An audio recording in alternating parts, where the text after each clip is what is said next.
वज़ीर-ए-आज़म यूसुफ रज़ा गिलानी से MQM के वफूद ने मुलाकात की और बजट के बारे में अपनी तजावीज़ से हुकूमत को आगाह किया। मज़ीद जानते हैं इस रिपोर्ट में। मुत्तहिदा कौमी मूवमेंट के वक्त ने वज़ीर आज़म से मुलाकात में 3.5 खरब रुपए का शेडो बजट पेश किया। इस मौके पर वज़ीर खजाना हफीज शेख भी मौजूद थे। MQM ने दिफाई बजट में 45 अरब रुपए कटौती जबकि ज़रूरी आमदनी और तिजारत पर टैक्स की तजावीज़ दी हैं। शेडो बजट में तमाम शोबों से टैक्स की छूट खत्म और सेल्स टैक्स 16 से कम करके 12% करने की तजवीज़ दी गई है। शेडो बजट में तवानाई के बहरान पर काबू पाने के लिए 250 अरब की subsidy, Benazir income support program की जगह इनकम जनरेशन प्रोग्राम शुरू करने की तजावीज़ दी हैं। आइंदा माली साल के बजट की तैयारी के हवाले से वज़ीर-ए-आज़म सैयद यूसुफ रज़ा गिलानी की इत्तेहादी जमातों से मुशावरत जारी है। वज़ीर-ए-आज़म हाउस इस्लामाबाद में यूसुफ रज़ा गिलानी से आज मुत्तहिदा कौमी मूवमेंट के वक्त ने डॉक्टर फारूक सत्तार की सरबराही में मुलाकात की। मुलाकात में हुकूमत की फाइनेंशियल टीम भी मौजूद थी।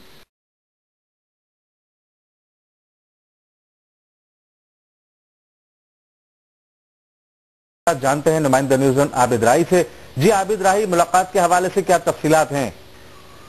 जी, वज़ीर-ए-आज़म हाउस में जारी इस अहम मुलाकात में आइंदा माली साल के बजट के हवाले से मुख्तलिफ तजावीज़ पर गौर किया जा रहा है, जबकि MQM की जानिब से गुज़िश्ता रोज़ जो शेडो बजट पेश किया गया था इसके मंदराजात के हवाले से भी वफ़द ने वज़ीर-ए-आज़म को आगाह किया है, जिसमें उन्होंने वज़ीर-ए-आज़म से मुतालबा किया है कि दफाई बजट में कम से कम 45 अरब रुपए की कमी की जाए, क्योंकि अवामी फलाह व बहबूद के मनसूबों को मुकम्मल करने के लिए मजीद फंड दरकार है। जबकि MQM की ओर से शेडो बजट की जो वज़ीर-ए-आज़म को तजवीज़ दी गई है उसमें कहा गया कि GST में 4% की कमी की जाए और जो इस 17% की सतह पर मौजूद है उसे कम करके 12% की सतह पर लाया जाए, जबकि डिस्काउंट रेट को भी 12% से कम करके 10% किया जाए ताकि आवाम को जो कर्जों के हसूल है उसमें आसानी रहे। जबकि सनती मशीनरी पर आयद टैक्स को खत्म करने का भी मुतालबा किया गया है।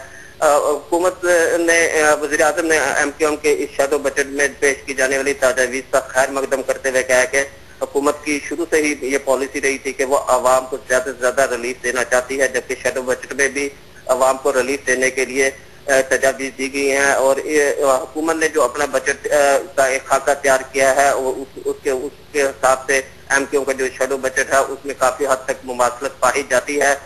ताहम हमें ये भी वज़ीर-ए-आज़म का ये भी कहना था कि हमें ये भी देखना होगा कि आवाम को ज्यादा से ज्यादा फायदा पहुंचाने के लिए जो टैक्स वसूलियों के हदाफ है उनको ज्यादा से ज्यादा हद तक हासिल किया जाए और जो लोग टैक्स नेट में शामिल नहीं है उनको टैक्स नेट में लाया जाए ताकि पहले से जो टैक्स लोग अदा कर रहे हैं उन पर जो बोझ है उसको ज्यादा ना बढ़ाया जाए, उनके ऊपर आयद बोझ को कम किया जाए। इसी वजह से उन्होंने MQM की तरफ से जो सेल्स टैक्स की तजवीज़ है उसको गौर किया है और उन्होंने वफद को यकीन दिलाया है कि वो इस मामले पर हुकूमत की मालियाती टीम है उसको सिफारिश करेंगे कि वो इन मामलात पर गौर करे और इसे बजट में शामिल करने की कोशिश करे।